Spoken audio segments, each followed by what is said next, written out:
Love can be exhilarating and wonderful, but it can also be painful and complicated.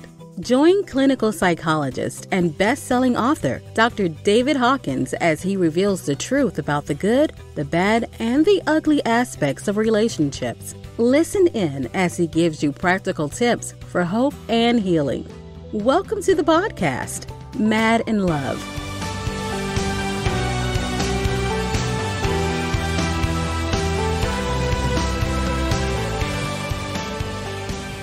Welcome to another podcast of Mad in Love, where we discuss all things narcissism, all things emotional abuse, all things covert and overt emotional abuse. I'm Dr. David Hawkins, and we are really excited today to have in our studio, sort of a studio, a great friend of mine, colleague, and coach extraordinaire, Lee Kaufman. Lee, welcome, where we're going to talk today about financial abuse, an integral part, often an aspect that's interwoven into the broader issue of emotional abuse. Welcome. Hi, David. Thanks for having me. I really appreciate the opportunity. And this is something that we deal with a lot, and it's often a symptom of unhealthy relationships. And it's nice to be able to tackle one topic where we can look at that and sort of extrapolate out some of the larger problems that people typically face. Just kind of a lead into this, I have heard it said that we are more comfortable talking about sex, anything, death, sex, death, taxes, anything, not money. That money is the I don't know. It's just like it's taboo. It's not okay to even. In fact, I mean, I rarely ask couples what is happening financially in your relationship. Do you agree that there's something even about the topic of finances that is already emotion laden? I'm probably the wrong one to ask that of, because I went to university, I studied economics, and I worked in finance, and so. Because I actually have a little of awareness of what that thing is and apply it to my own budget and in my relationships, I think I naturally use it as a communication tool. But if somebody didn't have all of that background and decades of talking about money as a part of their life, and they never had education around it, I think it's a very difficult topic to talk about. And the same, like you said, with sex or parenting, if we didn't have it as a part of our upbringing, it just wouldn't naturally be conferred in our DNA. And so we're talking mostly about people who didn't get a chance to build healthy relationships with money, and now they're together. Now they're together. So, a related question is this. So I've also, it's a cliche that in the therapy world, the counseling world, that one's sexual relationship is a barometer of how things are going. And I think that's there's some truth to that. So that is something that I ask most couples about. Do you think there's some similarity? Do you think if we were to ever approach a couple and say, hey, how are you guys with finances? How is that an area of comfort for both of you? And is there a sense of equality? And then watching them as they answer the question, do you think that would be a barometer for what might be happening in this relationship? I do. And last year or the year before, I did a little research on how much better off married couples are than singular people in accruing wealth, how they do financially. And it's significant. I think it was $17,000 a year more on average. And the reason was that there's alignment, that both parties are focused. There's obviously the comparative advantage if you're only paying one homeowner's insurance as opposed to two and things like that. But the other piece is that you're in agreement on how you actually spend your money. So marriage and money can go really, really well together if people are aligned, and they can go horribly wrong if people aren't aligned. And really what we're talking about is what happens when they're not aligned. Yeah, so again, I said in the introduction that we at the Marriage Recovery Center, we have a specialty: narcissistic abuse, emotional abuse, and so on. And those waters run very, very deep, and it's such a complicated topic. But set the stage here for us. This podcast is financial abuse. Like, drum roll, that already, financial abuse. In a way, it seems like the words shouldn't go together. What do you mean? Hold it. We can hit our partner. We can yell at our partner.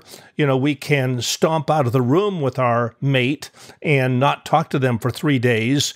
We can call them names. I wouldn't have so quickly put the words financial abuse together, and yet I think they can go together. So set the stage for us. What is this thing called financial abuse? And I'm sure those listening to this are going to nod their heads and go, or maybe they don't even recognize it in their relationship now. But as you share about what this thing is, what is financial abuse, I think some eyes are going to be widened in the process. I think we all have examples of what couples have done in an unhealthy way, and maybe giving a few examples could help.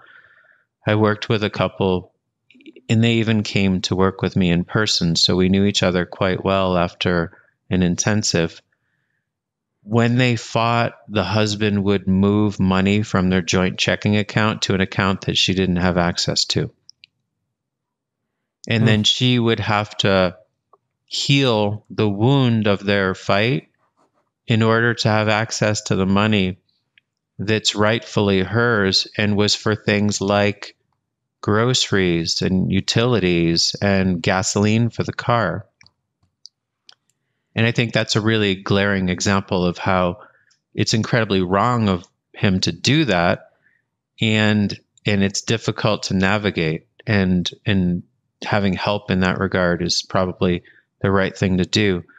Another example was a woman did something against her husband's wishes. She took her children to go visit their aunt and their cousins, and he told her that she couldn't do it. After that trip, he discontinued her credit card, and that was the credit card that she used to meet with me for counseling. So he basically took away her lifeline to help in the mental health world, and in being able to pay for anything, she now is beholden unto him. These are glaring examples. It's very hard to imagine anybody would say that this is an appropriate response or okay in any relationship whatsoever. And so I think we're probably all in agreement that these are completely wrong, controlling, and manipulative. And then there are much more subtle examples where maybe one person overspends on clothing and they have a compulsion, and their mate stops the credit card because they're running up debt. That's a much more subtle example where it's not exactly clear what's going on, that someone is abusing the other person, but it's clear that they're not aligned. And I think the ones where they're not aligned are the ones where I think we can be much more helpful. I want to talk about another aspect of this, Lee, and that is, as you were telling these different stories, I was imagining what would happen in a financially abusive relationship. What happened when the woman, let's say, went to her husband and said, hey, wait a second, not okay. This is not okay, which you can imagine someone doing.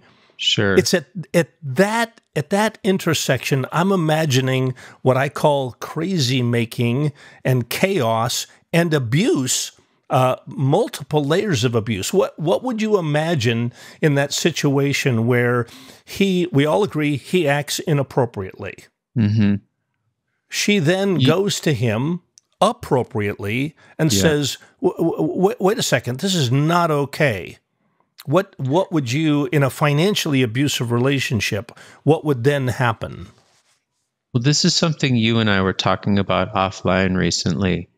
In a healthy couple, if the partner goes and talks to their mate and says, I'm uncomfortable with this, I'd like us to talk about it and work through it, healthy couples would then have a dialogue. And even if they weren't exactly on the same page, they would be able to talk with each other, open up the topic completely, and come to some greater understandings. What we often see, though, in much more what we might refer to as abusive or controlling relationships, is then the partner layers it on even heavier. Mm-hmm. You don't even know how to manage money. So I'm taking away your access to money, and it's actually the right move to do because you've never shown any ability to manage money effectively.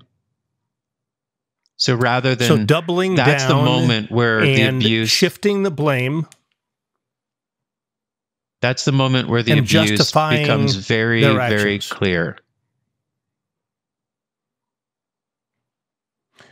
I think this is obvious to you and I, but it may not be obvious to folks listening. What's a healthy response? I always like to think about that, and I like to say that to the couples I'm working with. He does something inappropriate, and she is shocked and says, not okay. If he was a healthy individual, what should he have said in response to her consternation? Sometimes I think about this. It's easy sometimes to use business examples because a lot of our clients have jobs and are professionals, and think about what they would do in the office place. If we have a firm and we're partners in that firm, and one partner goes to another partner and says, I'm really uncomfortable with the way that you're managing our finances, the appropriate and thoughtful response would be, gosh, we're really in it together. I want you to be comfortable. How can we find a middle path so that we both are at ease with the way that we're running our business? Because I think about a household as an economy. Of course, there are the emotional and the romantic pieces to it, but there's also income coming in and expenses going out. And those things, just like in any other business, need to be managed in a way that the partners agree. Mm-hmm. Mm-hmm. And most of our clients in the office place with their business partners would be very reasonable. And so that's a litmus test that we can use. What would a reasonable person do here if it was in your job? I want to highlight that. Would you just say it again? Because that's that's a tool. I like it when I hear, oh, that's a tool. That's okay. I can put that on my tool belt. Just say it again. What's this? This is for everybody listening, and you want to put a yellow highlighter on this one. What you're listening to? Say it again, Lee. I often say to people, your most important business partnership in your life is going to be with your mate. And so you want it to be a healthy partnership where you do all of the things the way that you would do in any other business relationship, if not better.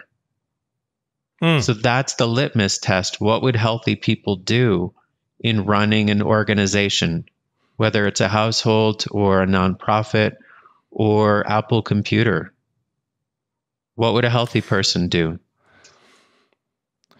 That is really, really good. I know you pretty well, and so I'm imagining this is just kind of common sense to you. This is the way you run your life. It's the way you run all your relationships and your life. By the way, for anybody who might know Lee Kaufman, his life is stable and healthy. And I mean, by and large, you've got a quirk or two, but sure. By and large, you live by this what you're sharing with us right now. So.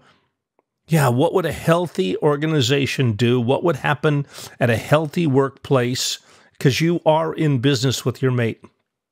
Yeah, and we have lots of public examples of Bernie Madoff kinds of situations where somebody is doing something very unhealthy. And ultimately, when something like that is happening, you end up having to pay the piper, whether it's through conflict and potential, in a lot of our client base, autoimmune diseases because of the stress that goes on chronically. But eventually, you have to pay somehow if somebody's doing something untoward. So, Lee, again, just to clarify for listeners, when does it become abuse? When do we use that word that makes so many people uncomfortable? Like, really? We're going to use the abuse word? Where is the line, would you say, that says that, no, this is not just a misunderstanding. This is not just communication problems. This is not just the ups and downs that any married couple is going to experience. It's just, it's just a struggle. We'll work out the kinks. When is it? When do you raise your eyebrows and go, no, this is something bigger, deeper, more severe? And this is maybe where it differs from a business, because the emotions run much higher in intimate romantic relationships, marriages.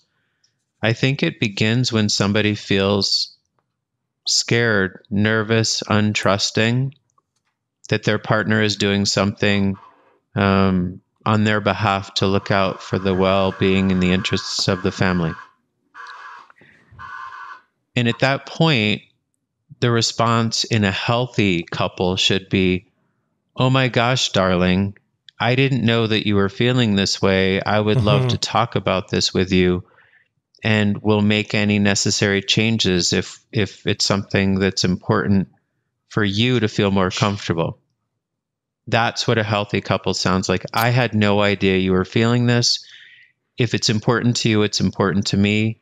Let's make time to address it together and figure out how we can solve this. I love that. So, keep going, please. What would the symptoms be?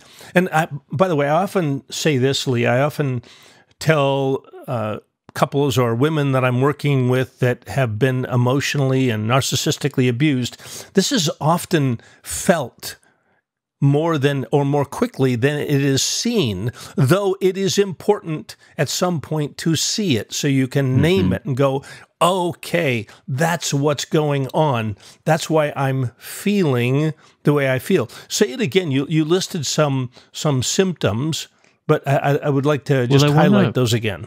I want to use a different way to describe it. We often, in the work with clients, use a lot of different tools. And one of the tools that we use around communication is called nonviolent communication. And nonviolent communication is a methodology that's geared more at building connection than being right.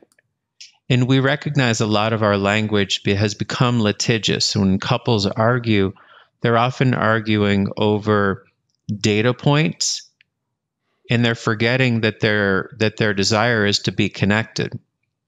So I think what the symptom really is a sense of being disconnected, ultimately. And if somebody in their response to that says, gosh, what I want more than anything is to be connected with you, that pathway is open and healthy and likely to provide healing. If in that moment the response is litigious and combative, where somebody's arguing the data points, I'm running the money, I understand how to handle finances, I do it for a living, stop giving me crap. That's a clear example of somebody who's not seeking to deepen connection and is being defensive. So that's where we would dig in with our clients and try to, in that very moment, figure out, why not connection? Why wouldn't you seek connection when you have the opportunity? Why don't you answer that question? We can't really get into the mind of Well, actually, we can. We can. We do that. Yeah. Speak to that. We can approximate it for a whole host of different reasons, but you're right. We can never know exactly. One really simple, straightforward reason could be that that person has not been well physically. I was talking to somebody recently whose husband has an autoimmune illness that they have not been able to figure out. And he's tired all of the time. He's unable to participate in the family at a high level. And their marriage is under strain. It's not anybody's fault, but it's clearly causing problems. So physical illness, ailment, lack of being 100% can sometimes do that. Mental illness, while we don't always like to address it directly and straightforwardly in our culture, if somebody has a specific mental illness where they're quote unquote not in their right mind, they may not be responding as if a reasonable person would. Could be manic, could be bipolar, it could be NPD, narcissist. They wouldn't necessarily respond as a reasonable person would, and so that could be a reason why somebody wouldn't choose connection over conflict. Those are really simple examples. And one other that I think we encounter a lot, which is early childhood trauma, sometimes causes somebody to lash out and to dig in and to be protective, even amongst the people that you would think they would be the most open to. And so we need to check in and see, is this just a reaction? And if we can outlast it, can that person decompress and regulate and then be open to a better and healthier dialogue? Or are they just checked out, in which case we probably need to pause. And if you're their spouse, you probably need to get yourself safe. So I want to hearken back to what you said about a healthy person. So a healthy person, the healthy response is, oh my goodness, I had no idea that you're feeling this way. And now my eyes are open. I'm aware. I want to hear what you have to say. I would never want you to feel threatened, et cetera, et cetera, et cetera, et cetera. That is not what the audiences that are listening to this podcast likely have experienced. They have likely, and I want to explore this a little bit, Lee. They're likely to confront their mate, and their mate, as you illustrated, doubles down, gets defensive, and is protecting something. I'm going to go off on a little bit of a tangent here. So the man, I'll pick the gender, men. It's 90% men typically when we talk about emotional abuse. So I'm going to use men and women in that regard. It's not always the case, of course. But the woman confronts the man, and the man, what would you imagine this man is feeling that would prompt him to defend himself so vigorously? So, I mean, kind of in a black and white way, but we're going to talk about this being a symptom of a larger issue. But what would you imagine if that man could say, here's what's going on for me? What might he say? Why is he doubling down and going, yeah, you know what? You don't handle money very well anyway. I know how to handle money, and, Anyway, this incredible force field coming at her, and then she gets frustrated, backs down, and then the problem continues and continues and continues. What if he could share from a healthy way? What do you imagine is going on in his mind? And I think, to reiterate what you've said, there's no excuse for it. Like, we're not making excuses for the behavior. We're just trying to be understanding, because as people who try to help people, being understanding is kind of rule number one to be able to connect with somebody and potentially continue the conversation.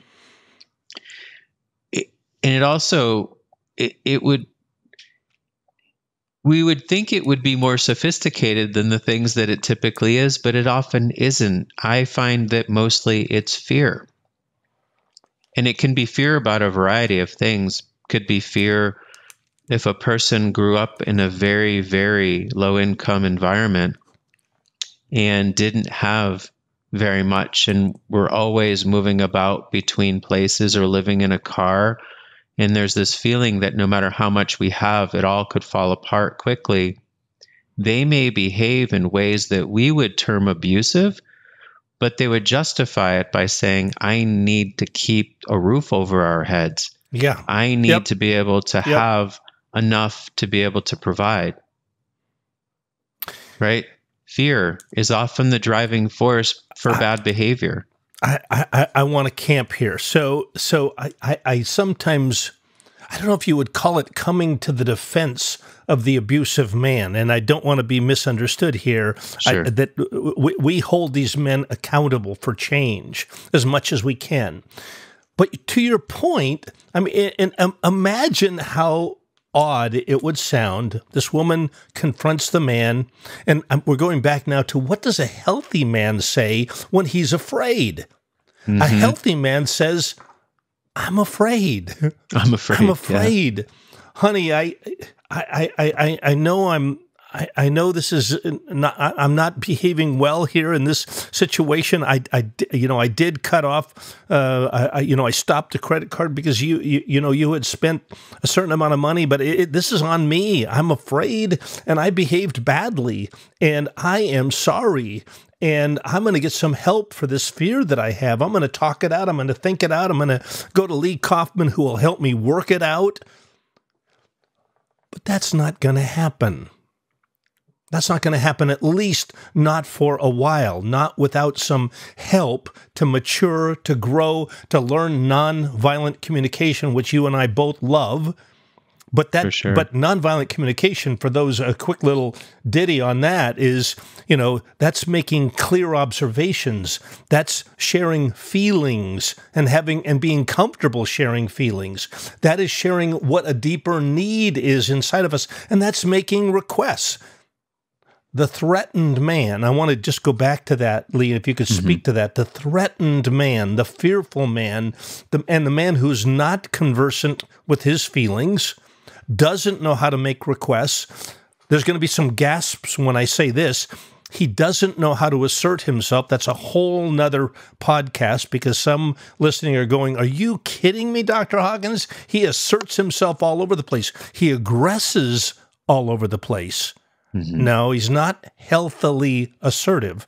But so speak to the fear a little bit more and what is going on to the emotionally immature man who doesn't know how to talk about feelings, and yet his wife has just ordered 6 things from Amazon, and now, bam, he only knows how to use a hammer.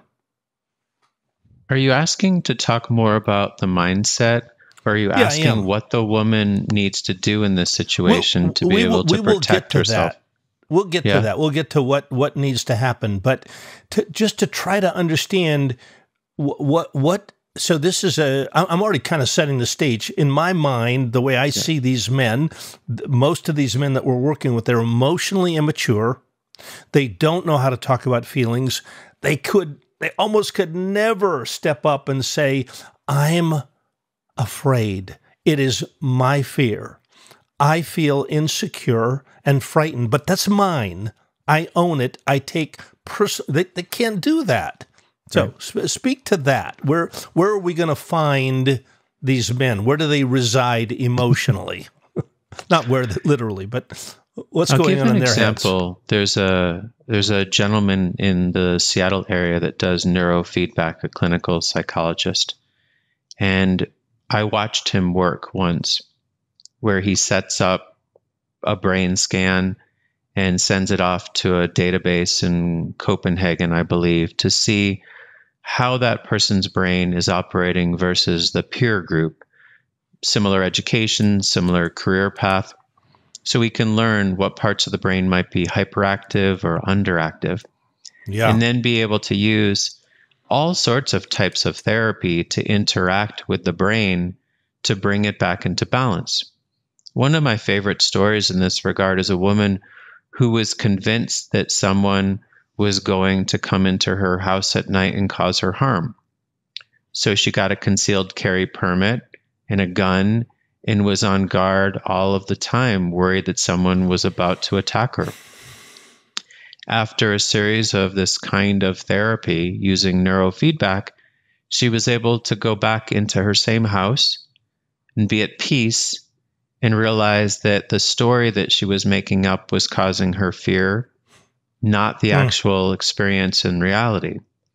So I think that if we were to hook up some of these men's brains, we would see that they're literally not in their right mind to be thoughtful and considerate and compassionate. And so they can't respond as a healthy person would because they're literally not in balance. You know, and as you say that, my natural response, and I hope everyone who's listening, I hope your natural response to some extent is to have compassion. So not that we would tolerate bad behavior, we don't. Not that we wouldn't set boundaries on bad behavior, we do. But Lee, you're talking about something that I experience with the men that I'm working with every day. Like they are not thinking clearly. I want to segue into that topic for a moment. Back to, you said that this man who feels threatened, did we agree that he's not likely to say, I feel threatened? Right. So, okay, so he's likely to, what's he likely to do? You used the word defend. So just to help everybody get inside of his mind a little bit, he feels some kind of fear, threat, probably not even related. I mean, it might be just kind of related to the current situation, might be largely related to his upbringing and a bunch of other things. So he feels threatened, can't say that, can't own it. And so now what do we see? What does she experience? She experiences, and I'd like you to speak to this a bit, Lee, I think she experiences his minimization. Not that big a deal. Blame shifting. You're the reason I'm doing this. Excuse making. I was forced to do this because of da-da-da-da-da-da. Playing the victim. You're upset? What do you think it's like being in my shoes? I had to see those 6 packages from Amazon come in the door when I know we've only got 2... etc., etc., etc. So now he's got this force field up, and you can't talk to him about this financial abuse. Yeah. So do you see that? Do you see what I've described there? I do, and I'd like to share a story that I did with my parents, because sometimes you might not be able to appeal to emotion when somebody is triggered or overwhelmed, but you might be able to appeal to logic and reason. So we did this exercise because my father had a sense of financial lack. He was always worried because he had lost a bunch of money earlier in his life. And my mother spends a bit more freely than my dad. So he has an emotional response to spending, and especially to her spending. It's not necessarily related to their budget. So we created a budget, and we tracked their spending for 3 or 4 months. We looked at it compared to what they would imagine a healthy budget for their household would look like. And as it turned out, my mom could actually spend the way she was spending within their budget. So now when my father gets upset emotionally, she can say to him, I understand this is an emotional reaction for you, and I'm aware of it and trying to be thoughtful about it. But I want you to see that practically we can do this. Our budget shows that.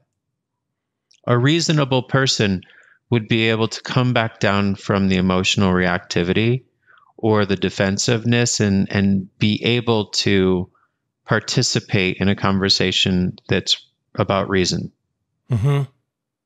So that's an exercise that we might do with people who are ripe for being able to still work together, but they don't actually know what the foothold is for the beginning of the work.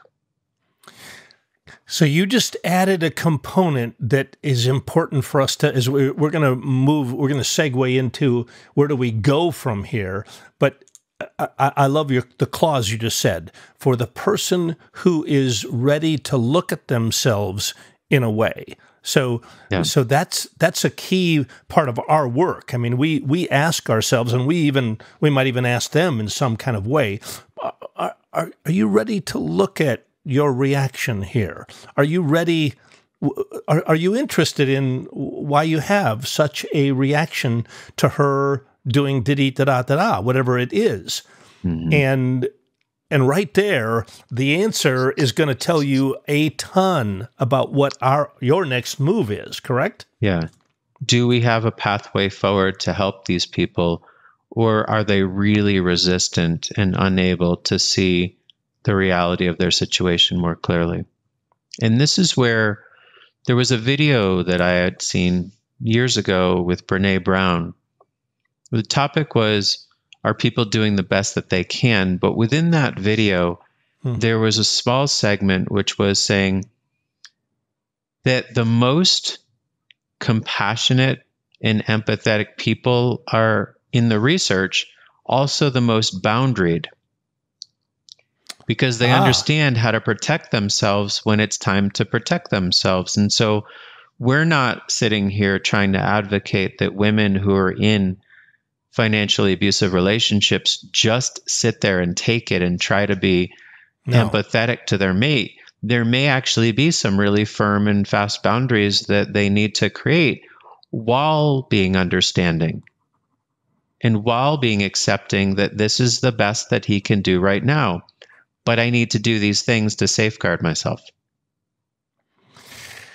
Well, you just ventured into a topic I'd like to hear more about, Lee. So maybe this is a good segue into the path forward. What do we say to the woman who is being financially abused? That he may or may not be open to exploring his reaction. He may or may not be conversant to what is he really feeling. Let's assume for the moment that he's not very, very open, but maybe there's a bit of a crack. I mean, one can hope that there's a bit of a crack in the door here, that maybe she has said, look, I am really upset. She started to pull away from him, perhaps emotionally. I mean, there's a little topsy-turvy going on in the relationship. So most of the guys coming to us know that all is not well on the home front. So, but start to talk about what is the path forward with a situation like this? If a woman comes to you and she is feeling, actually, maybe you can also address: is this part of a deeper problem too? I'll answer the second question first. In the way of how we do anything is how we do everything. So if there is an openness and willingness and collaboration around finances, it's probably showing up in other parts of the relationship too. So it's probably more likely a symptom than the root cause. But with these kinds of situations, you can start the healing in any one of the symptoms and work your way backwards, or you can start at the root cause. And so working on finances might be a really easy softball approach to get a couple to begin to work together in a healthy way that they haven't for a long time. Mm-hmm. And now to answer the first question, second, there's a continuum of where you might be able to work with somebody. And if they're too far to one end of the spectrum, and we're obviously not lawyers, so we can't give any kind of advice on what somebody needs to do legally, but every state has laws that are there to support and protect the partners in a marriage. If you have no access to money and your spouse is being incredibly controlling or manipulative around that, you may need to get help because you have a legal right to be protected. At the other end of the spectrum, both partners really want to work together. They absolutely are ready to show up. They just don't know how to do it together, maybe because, like we said at the beginning, they never had any financial education. So coming and sitting with somebody like me or you could be incredibly helpful to get them moving forward in a productive direction. So we need to assess where they are on the continuum to figure out, can we help, or are they so stuck? And I say they, really, mostly I mean the person who's abusing through finances. Are they so stuck that they literally can't come to the table and be open and willing to see their own behavior objectively? How might she determine how stuck is he? Whether this is a path of, will he show up for counseling? Well, maybe that's even the answer, but well, go ahead. You give the answer. You answered your own question. If you're in a healthy relationship, even if your spouse is struggling, and you say, I want to work with you in a more effective way, I've got some ideas, feel free to bring yours, let's try to figure it out together, and the person shows up, then that's the way to go forward. Yes. If you do everything that you can, you pull out all of the stops. I'm trying my best here. I'm at the end of my rope. I don't know what else to do. And they don't help, then they're not willing to help. At least at that moment, you're working with somebody who's not ready to do that kind of work. And then what? So, like I said a few minutes ago, if you're not, I've known you for a long time, you're not one who's quick to separate couples or, force separations or move towards things that are more permanent. But sometimes that has to happen just because there isn't enough safety for both partners, especially the one who's being abused, that they can be safe and they can regulate their nervous system and they actually can be healthy being themselves.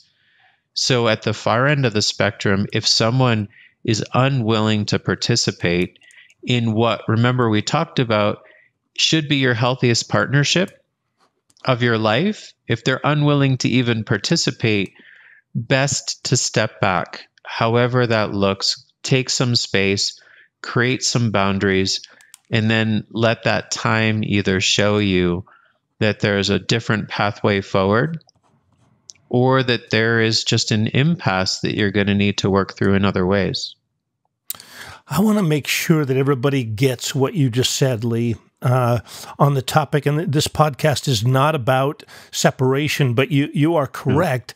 I will say this about the topic of separation. 10 years ago, I probably never even brought up the topic. Like, I don't think we got to even talk about that. 5 years ago, we can talk about that. 2 years ago, this needs to be part of the conversation. And now, currently, when we're talking about emotional abuse and narcissistic abuse and entrenched character traits, and, we started out this podcast, Lee, by saying, probably the majority of folks that are listening to this podcast, they've tried hey, what you're doing is hurtful to me. I want to talk to you about it. And they have been shut down. The man, out of fear that he could not talk about the emotional underdevelopment, the inability to even effectively problem solve, which you are superior at, I'm pretty good at. Many of these men, the topic of effective problem solving is not happening anyway.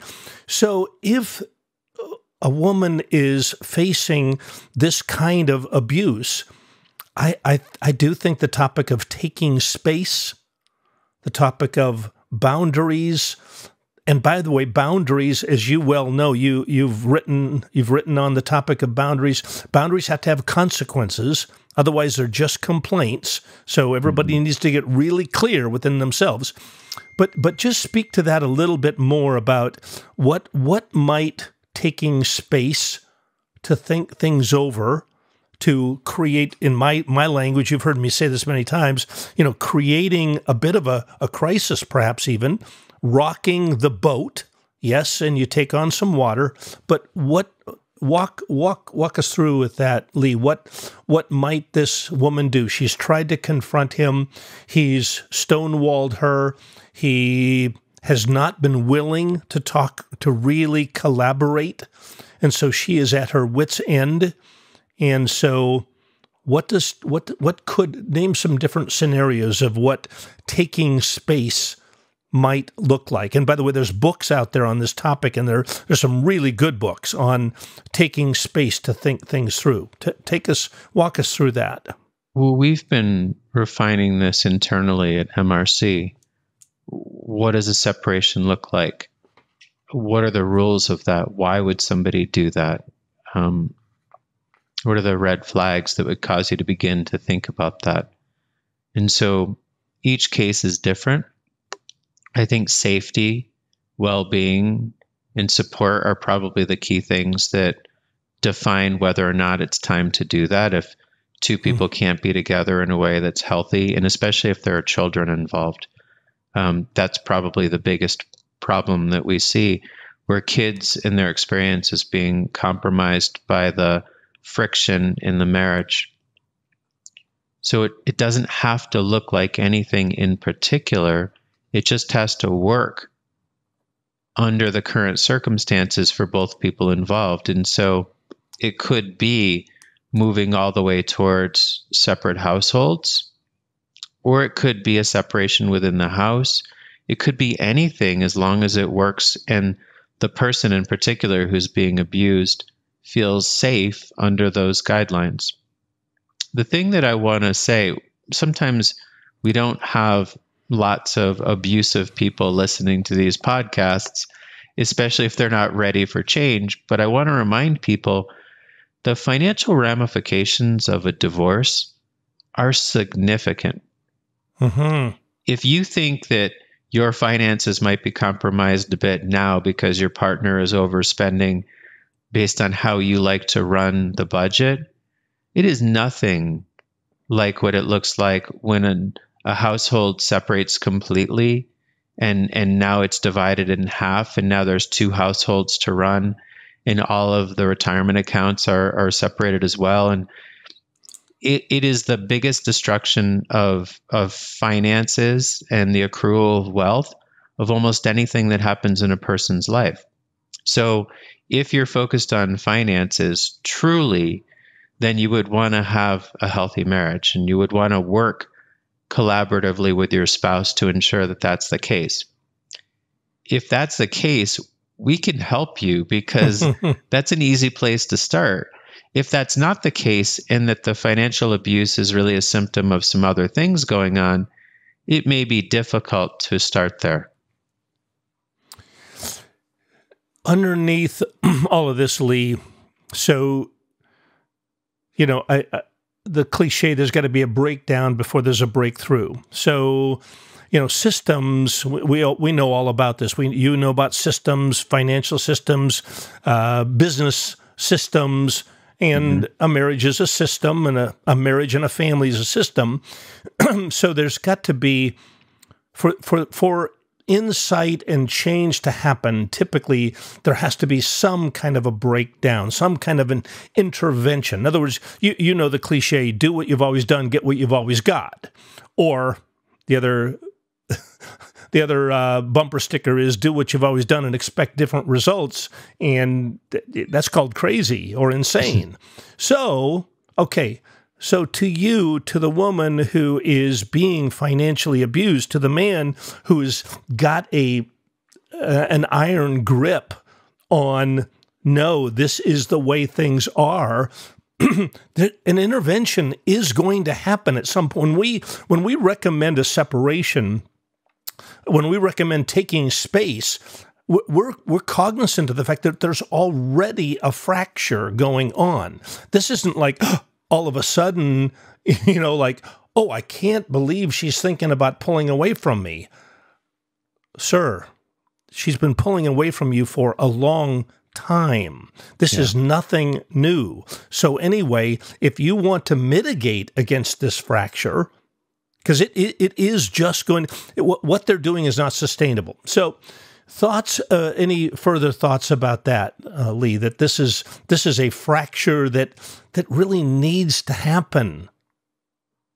We've been talking about this also internally, which is for married couples, stand up in front of their community and they make these vows. I promise to do this and that.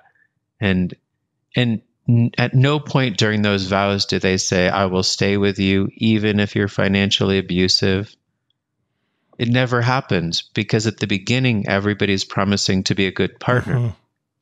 All we're trying to do here is bring them back to that moment and say, love it. This is actually the reason you came together. This is what you promised each other. The reason that there would be an intervention or a boundary or any change in the current dynamic is not for anything other than you strayed very far away from what you promised your partner. Nothing more than that. I love that, Lee. That is, and we say that to this man. We say it to him. We say, look, we're not trying to hurt you. We as a company, we as people, and I'm confident I speak for you here, Lee. We're for you. We want the best here. We're not. I've been accused, when I when I recommend stepping away, a time apart, a separation. Like, how could you possibly recommend? I'm recommended because you've strayed too far, and this is not sustainable. So, financial abuse, emotional abuse, that a relationship cannot thrive under those conditions, and it will disintegrate. It's just a matter of time and a matter of how is it going to disintegrate. Closing thoughts. One piece I want to add to that is the research around wealth and happiness seems to indicate that at somewhere around $60,000 or $80,000 a year, that's where happiness maxes out. Meaning you don't become significantly happier if you have $1 billion. So this idea, the Mr. Burns sitting on top of the hill counting his money, it doesn't make people happy. And we've not seen that in the work that we've done either. What makes people happy is when they feel that they're in a connected, supportive community in all of their relationships with their spouse, with their church members, with their kids, with their relatives. The money is just the thing that fuels all of the other stuff, but it's not the key component. And this is where people, I think, get misled. That if they can be happy, that generally the money works out fine. It doesn't work out fine if you're focused on the money. Great point. So we're going to bring this podcast to a close, Lee, and I think you've done an incredible job at unpacking what does financial abuse look like, why does it occur, what are the roadblocks that one is likely to face when they try to change their situation. There's a balance that can be developed in a relationship that's a very unhealthy balance. It's like, man, they are locked in doing things the way they're doing them, and yet when we look closely, it's really not healthy. It's not really sustainable. Can you close with a word of hope about what can you as a coach offer to this person, to this woman who is looking for a life ring out of this situation, and what might they do? I think it's a two-part process. I think if somebody comes, we can figure out together where on the continuum the couple is. Are they really at a place where there's nothing to do other than take space because the partner isn't really receptive or available? We can figure that out together.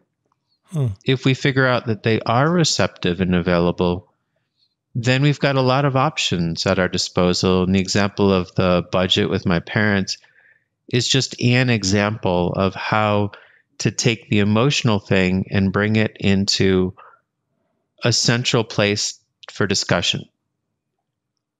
We can do that together if both people are open to it. And if only one person's open to it, we can figure out how to create healthiness, space, and patience until the other person hopefully is ready. And because I've had so much experience in my own life and with other people around money, I feel really comfortable talking about money as if it's any other aspect of a relationship, only because it is. Yeah. Right? It is. It's a wedge in the pie, and I think it's integral. And I would welcome anybody who has friction there to seek me out if it feels like that's a place they want to start. Okay. Hey, thank you for bringing clarity to this really challenging topic and challenging situation. But what you see with Lee Kaufman there, this balanced, emotionally balanced guy who approaches this topic like, hey, we can do this.